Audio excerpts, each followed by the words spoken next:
Very good morning అండి. జగన్మోహన్ రెడ్డి గారు వదిలిన బాణం చివరికి అదే అన్నగారిని గుచ్చుకుంటుందని చెప్పి ఆయన బహుశా ఊహించి ఉన్నాడండి. పదవి స్వీకారం చేసిందో లేదో ఆ వెంటనే నిప్పులు చెరిగిందండి జగన్మోహన్ రెడ్డి గారి ప్రభుత్వం మీద. అది ఎక్స్పెక్టెడ్ కాదు. అంత పెద్ద స్థాయిలో మరి ఆవిడ విమర్శిస్తుందని చెప్పి బహుశా వైసీపీ వాళ్ళు కూడా అనుకోవాలా. అందుకనే జగన్మోహన్ రెడ్డి గారు ఆ పార్టీ నాయకత్వం వాళ్ళంతా షాక్ తిన్నారు వైఎస్ షర్మిల గారి మాటలు విని. ఏమన్నదండి ఆవిడ? దోచుకోవడం దాచుకోవడమే. ప్రత్యేక హోదాకు సంబంధించి జగన్మోహన్ రెడ్డి గారి హిపోక్రసీని ఎక్స్పోజ్ చేసింది. అప్పుడేమో ప్రతిపక్షంలో ఉన్నప్పుడు మరి దీక్షలు కూడా చేసినటువంటి వ్యక్తి అధికారంలోకి వచ్చిన తర్వాత ఒక్కసారైనా ఆయన దీని గురించి ఏమైనా ఉద్యమం చేశాడా అని చెప్పి ప్రశ్నించింది. మూకుమ్మడి రాజీనామాలు చేస్తే స్పెషల్ స్టేటస్ ఎందుకు రాదో చూస్తారన్నాడు జగన్ రెడ్డి. ఆఖరికి జగన్ రెడ్డి గారు ముఖ్యమంత్రి అయిన తర్వాత ఒక్కసారైనా ఒక్కటైనా నిజమైన ఉద్యమం చేశాడా స్పెషల్ స్టేటస్ కోసం? స్వలాభం కోసం రాష్ట్ర ప్రయోజనాలను తాకట్టు పెట్టింది వైసీపీ. అదొకటే కాదండి, క్యాపిటల్స్ గురించి మాట్లాడింది. జగన్మోహన్ రెడ్డి గారు వచ్చాడు, 3 రాజధానులు అన్నాడు, ఒక్క రాజధాని కూడా లేదు చివరికి రాష్ట్రానికి అనే పాయింట్. అప్పుల గురించి మాట్లాడింది.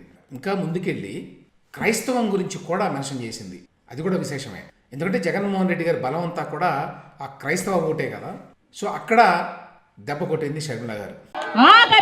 ఆఖరికి మణిపూర్ లో ఎంతమంది క్రైస్తవులను 2000 చర్చిలను ధ్వంసం చేసిన, 60,000 క్రైస్తవులను నిర్వాసితులను చేసిన, కనీసం అప్పుడు కూడా జగన్ రెడ్డి గారు క్రైస్తవుడు అయ్యుండి కూడా ఒక్కసారి కూడా మణిపూర్ ఘటన మీదే మాట్లాడలేదు. మరి క్రైస్తవుల కడుపు మండిపోదా? క్రైస్తవులకు మనసు లేదా? క్రైస్తవులు మనుషులు కారా? మనుషులు చచ్చిపోతున్నా మీరు పట్టించుకోకుండా బీజేపీకి మద్దతు ఇస్తున్నారంటే మీరు మనుషులు అవునా కాదా? అది చాలా పెద్ద మాట. తర్వాత జగన్మోహన్ రెడ్డి గారికి చాలా ఇబ్బంది కలిగించేటువంటి మాట, ఆయనకి కీలకమైనటువంటి ఓటు బ్యాంకుని దెబ్బకొట్టేటువంటి మాట. బీజేపీని సంతోషపెట్టడానికి, బీజేపీ గుడ్ బుక్స్లో ఉండటానికి జగన్మోహన్ రెడ్డి గారు మణిపూర్లో జరిగినటువంటి హింస మీద నోరెత్తి మాట్లాడలేదు అనే పాయింట్ మాట్లాడింది. సో ఆ రకంగా షర్మిల గారు ఏంటంటే నేరుగా ఏనుగు కుంభస్థలం మీదనే కొట్టింది. అది అన్ఎక్స్పెక్టెడ్ అండి. ఈనాళ్ళు అయితే హెడ్లైనే పెట్టారు, క్రైస్తవ వ్యతిరేక జగన్ అని. మరి ఇంత కీలకమైన పాయింట్ల మీద ఆవిడ మొట్టమొదటి రోజునే మాట్లాడుతుందని చెప్పి వీళ్ళు కూడా ఎక్స్పెక్ట్ చేయలా. ఏదో వస్తుంది ఆవిడ కాంగ్రెస్ పార్టీ కానీ కొంత భయం ఉన్నది. కొంత భయం ఉన్నా కూడా పార్టీ నాయకత్వం ఇగ్నోర్ చేసేది. మామూలుగా అయితే పార్టీ నాయకత్వం అంటే పైన ఉన్నవాళ్ళు, జగన్మోహన్ రెడ్డి గారు ఆ స్థాయిలో ఉన్నటువంటి వాళ్ళు ఎవరైతే ఉన్నారో, ఆ సజ్జల రామకృష్ణారెడ్డి గారు, వైవి సుబ్బారెడ్డి గారు, ఇట్లాంటి వాళ్ళు, లేకపోతే విజయసాయి రెడ్డి గారు, వాళ్ళు ఇగ్నోర్ చేసి కింద వాళ్ళ చేత, వైసీపీలో ఉన్న సోషల్ మీడియా చేత తిట్టిస్తారు మామూలు. అట్లాంటిది నిన్న గమనించాల్సిన విషయం ఏంటంటే సజ్జల రామకృష్ణారెడ్డి గారు వెంటనే బయటకు వచ్చి ఒక ప్రెస్ మీట్ పెట్టడం. ఆయన జగన్మోహన్ రెడ్డి గారు ప్రెస్ మీట్ పెట్టమంటేనే పెడతాడండి, మీరు గుర్తుంచుకోండి. సజ్జల రామకృష్ణారెడ్డి గారు ఏమైనా మాట్లాడాడు అంటే జగన్మోహన్ రెడ్డి గారు మాట్లాడాడు అని అర్థం.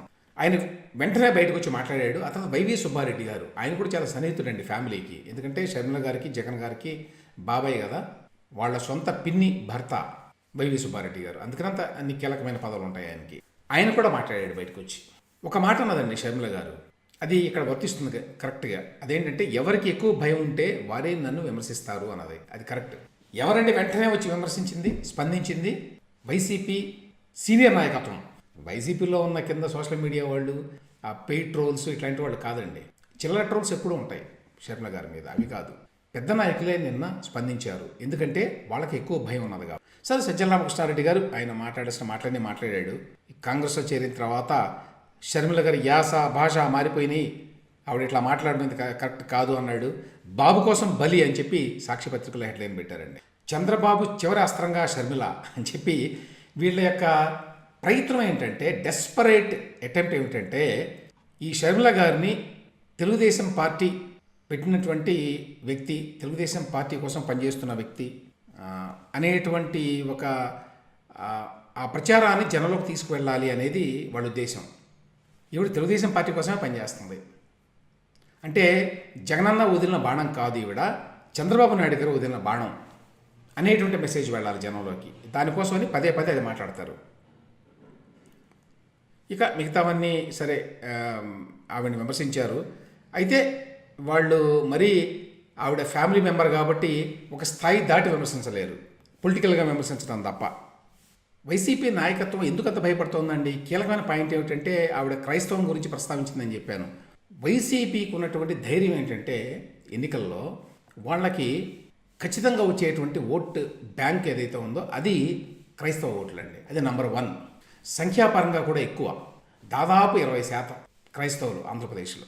సో ఈ 20% ఓటింగు గంపగుత్తగా వైసీపీకే వస్తాయి. అది కాకుండా సరే రెడ్డి కమ్యూనిటీ ఎట్లాగా ఉంది జగన్మోహన్ రెడ్డి గారి వెనక చాలా వరకు మెజారిటీ. ఇది కాకుండా అదనంగా ఈ పదవులు ఇచ్చో ఇంకో రకంగానో లేకపోతే పథకాలు పెట్టో డీబీటీ ద్వారానో మరి కొంత పర్సంటేజ్ సంపాదిస్తే చాలు మనకి అనేటువంటి గేమ్ ప్లాన్లో ఉన్నారు. వాళ్ళ వ్యూహం అది 2018లో వాళ్ళకి బాగా ఓట్లు తెచ్చిపెట్టి అటువంటి కీలకమైనటువంటి క్రైస్తవ ఓటు బ్యాంకుని ఈ షర్మిల గారు వచ్చి దెబ్బ కొడతారేమో అనేటువంటి భయం పట్టుకుందండి. ఇప్పుడు లాస్ట్ టైము షర్మిల గారి భర్త అనిల్ గారు హిమ్సెల్ఫ్ ఇస్ ఎ మిషనరీ యాక్టివిటీలో ఉన్నారు. ఆయన చాలా పెద్ద ఎత్తున క్రైస్తవ మత ప్రచారం చేస్తాడు ఆయన, మరీ ముఖ్యంగా ఆంధ్ర కోస్తా ప్రాంతాల్లో. అందువల్ల ఆయన చాలా ప్రభావితం చేశాడు లాస్ట్ టైం.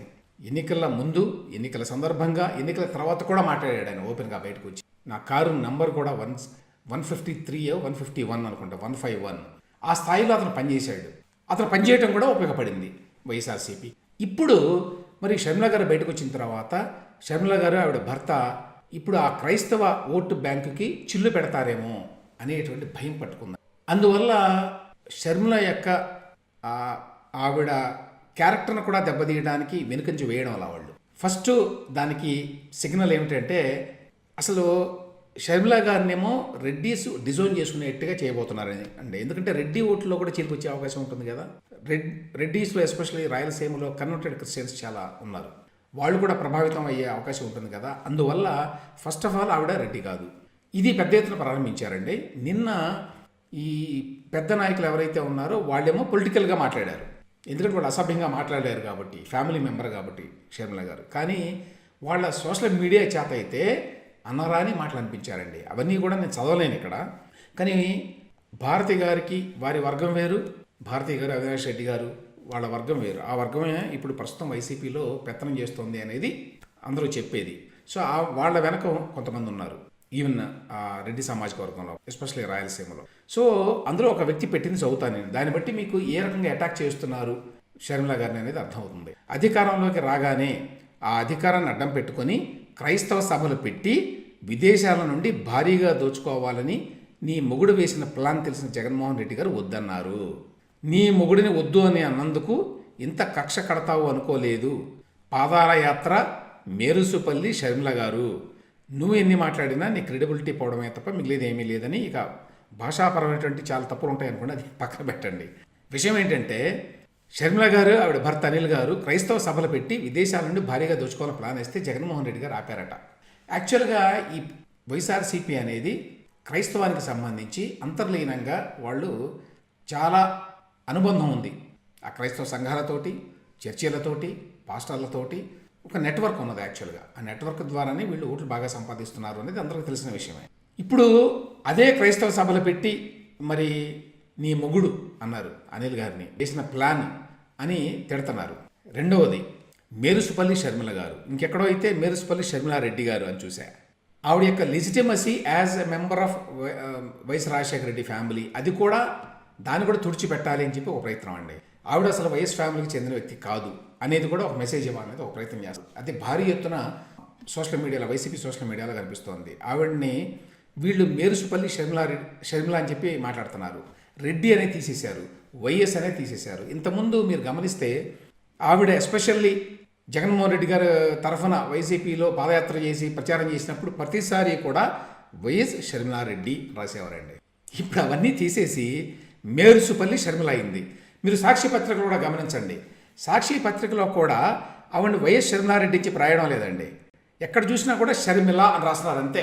3 అక్షరాల పేరు షర్మిల, అంతే. వైఎస్ అని ఉండదు, రెడ్డి అని ఉండదు. డీలెజిటిమైజ్ చేయడానికి ప్రయత్నం అనమాట. రెడ్డి కమ్యూనిటీ నుంచి దూరం చేయాలి ఆవిడ్ని అనేది పెద్ద ప్రయత్నం చేస్తున్నారు. అందులో ఆవిడ ఇప్పుడు క్రైస్తవం గురించి మాట్లాడింది కాబట్టి క్రైస్తవం నుంచి దూరం చేయడం కష్టం అవుతుంది. అందువల్ల ఆవిడ క్రైస్తవ మత పిచ్చితోటి మాట్లాడుతోంది అని చెప్పి దానికి లిమిట్ చేద్దాం అనేటువంటి ఒక ప్రయత్నం. ఈ 2 ప్రయత్నాలు చేస్తున్నారండి. మీకు ఎగ్జాంపుల్గా 2019లో జనవరిలో, అంటే అధికారానికి రాకముందు వైసీపీ, అప్పుడు వైఎస్ఆర్ కాంగ్రెస్ పార్టీ వాళ్ళు ఇచ్చినటువంటి ట్వీట్ చూడండి. షర్మిల గారి పేరు మీద ట్వీట్ వచ్చిందండి. వైఎస్ఆర్ కాంగ్రెస్ పార్టీ హ్యాండిల్లో షర్మిల గారి పేరుతోటి ఏమనొచ్చింది, సోషల్ మీడియాలో ఒక వర్గం నాపై దుష్ప్రచారం చేస్తోంది. గమ్మత్ ఏంటంటే ఇప్పుడు దుష్ప్రచారం చేస్తోంది వైసీపీ సోషల్ మీడియానే. ఇప్పుడు ఎన్నికలు వస్తున్నాయని మళ్ళీ విష ప్రచారం చేస్తున్నారు. ఆవిడ మీద ఏవేవో అప్పట్లో కూడా అయితే ప్రచారాలు చేశారు కదా. మన దగ్గర రాజకీయాల్లో ఉన్న ఆడవాళ్ళ మీద, వాళ్ళ వ్యక్తిత్వం మీద అటాక్ చేయడం అనేది చాలా కామన్ ఇండియాలో. ఇలాంటి తప్పుడు ప్రచారాలని నిలువరించాలని పోలీస్ కమిషనర్కి ఫిర్యాదు ఇచ్చాము అని చెప్పి రాసి వైఎస్ షర్మిల అని రాసి అన్ని చోట్ల వైఎస్ షర్మిల అని రాశారండి. ఆ వైఎస్ అనేది ఇప్పుడు తీసేశారు. ఇప్పుడు తాజాగా ఇచ్చినటువంటి tweet YSR Congress party handle పేరు మీదనే ఏమిటయ్యా అంటే, తెలంగాణ కోడల్ని ఇక్కడే పోరాటం చేస్తానన్న మీరు సీఎం వైఎస్ జగన్పై అక్రమ కేసులు పెట్టి ఇబ్బందులకు గురి చేసి వైఎస్ఆర్ పేరు ఛార్జ్షీట్లో పెట్టిన కాంగ్రెస్ పార్టీలో చేరి ఎవరి ప్రయోజనాల కోసం ఏపీకి వచ్చావు, అక్కడేమో మీరు అన్నాడు కానీ కిందకు వచ్చేసరికి వచ్చావు అని చెప్పి ఏకవచనంతో సంబోధించడమే కాకుండా కింద #మురుసుపల్లి షర్మిల రాశారండి. అది గమనించాల్సిన విషయం. సో వైఎస్ షర్మిలారెడ్డి ఇప్పుడు వైఎస్ఆర్సీపీ ప్రకారం, జగన్మోహన్ రెడ్డి గారి ప్రకారం, వైసీపీ సోషల్ మీడియా ప్రకారం మురుసుపల్లి షర్మిల, ఇంకా దూరం వెళ్ళి మురుసుపల్లి షర్మిల శాస్త్రి అని కూడా రాశారు. ఆవిడ భర్త కులాన్ని ఇండికేట్ చేస్తూ ఆవిడ రెడ్డి కాదు అని చెప్పడానికి ప్రయత్నిస్తూ. అయితే నేను ఇంతకుముందు చెప్పినట్టు ప్రధానమైనటువంటి అంశం ఏంటంటే, ఇక్కడ క్రైస్తవ సంరక్షకుడు జగన్మోహన్ రెడ్డి గారు మనవాడే ఉన్నాడు అధికారంలో అనేటువంటి భావనతోటి క్రైస్తవులు ఆంధ్రప్రదేశ్లో ఓట్లు వేస్తున్నారు. దాన్ని కూడా ఆవిడ అటాక్ చేయటం చూసి భరించలేకపోయారు, తట్టుకోలేకపోయారు. వాళ్ళకి తెలుసు వాళ్ళ యొక్క బలహీనత వైసీపీ. మీరు 2019 ఎన్నికల్లో చూస్తారండి, మొత్తం ఈ సీట్లన్నీ ఉన్నాయి కదా, 28 ఏమో ఎస్సీ సీట్లు, అలాగే ఎస్టీ సీట్లు 7 ఏమో ఉన్నాయి కదా. ఎస్టీ సీట్లు అయితే మొత్తం అసలు వైసీపీకే వచ్చినాయి. ఈవెన్ ఎస్సీ సీట్లలో కూడా 90% వైసీపీ. అదే వాళ్ళకి బలం. అసలు అక్కడి నుంచి స్టార్టింగ్ పాయింట్ అదే. ఆ తర్వాత వచ్చేవి అదనం అనమాట. ఆ తర్వాత ఎంత ఓటింగ్ పర్సెంటేజ్ వస్తే అంత పెద్ద గెలుపు వస్తుంది వైసీపీ.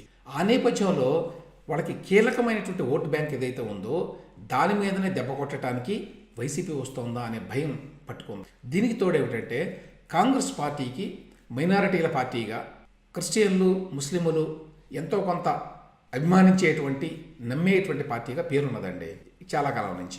ఇప్పుడు కూడా చాలామంది కాంగ్రెస్ పార్టీ వైపే చూస్తారు. కాంగ్రెస్ పార్టీ బలహీనంగా ఉంది కాబట్టి వేరే పార్టీలకు ఓటేయడమే కానీ, అవకాశం ఉంటే కాంగ్రెస్ పార్టీకి ఓటేయాలనేటువంటి అభిమానం ఇవాళకి మైనారిటీల్లో చాలా పెద్ద ఎత్తున ఉంది, అందులో సందేహం లేదు. ఆ నేపథ్యంలో షర్మిల గారు వచ్చి ఆవిడ క్రైస్తవురాలై ఉండి, ఆవిడ క్రైస్తవ అంశాల మీద నేరుగా మాట్లాడుతూ ఉంటే రేపు ఎన్నికల్లో ఎంతో కొంత పర్సంటేజ్ ఉన్న 20% క్రిస్టియన్ ఓట్లు, 20%, 25% రకరకాల నెంబర్స్ చెప్తారనుకోండి, కనీసం 20% అనుకోండి, 20% ఓటింగ్ ఏదైతే ఉందో ఆ ఓటింగ్లో 4-5% ఇరోడ్ అయినా కూడా, 4-5% చీలిక తీసుకొచ్చినా కూడా జగన్మోహన్ రెడ్డి గారి పని అయిపోతుంది. ఎందుకంటే ఈ 4-5%లోనే ఈసారి గెలుపు ఓటములు ఉండబోతున్నాయి. లాస్ట్ టైం లాగా అంత భారీ ఎత్తున ల్యాండ్ స్లైడ్ విక్టరీ వచ్చేటువంటి అవకాశం లేదు కదా. అదే అనమాట భయం. ఆ భయం పట్టుకుంది ఇప్పుడు.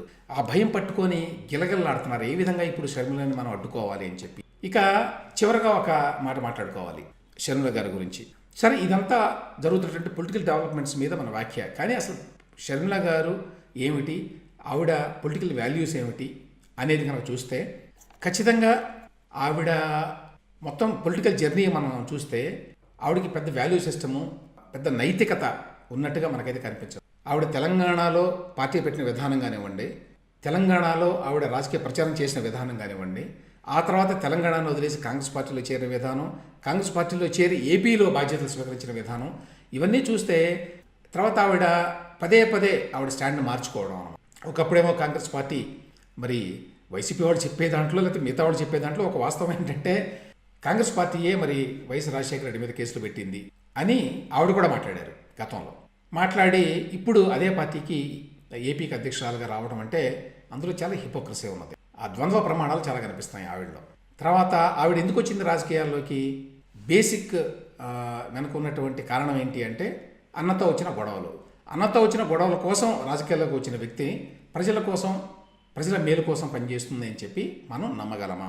వైసీపీ ఓటు బ్యాంకుని కొంత తగ్గించి వైసీపీ మళ్ళీ అధికారంలో రాకుండా అడ్డుకొని ఆ రకంగా పరోక్షంగా ఏమన్నా ఆంధ్రప్రదేశ్కి మేలు చేయొచ్చేమో కానీ otherwise by her self Sharmila గారు ఆవిడికి పెద్ద రాజకీయ విలువలు ఉన్నాయని చెప్పి నేనైతే అనుకోవడం లేదు. ఇదంటే ఇవాల్టి ప్రధాన అంశము, దాని విశ్లేషణ.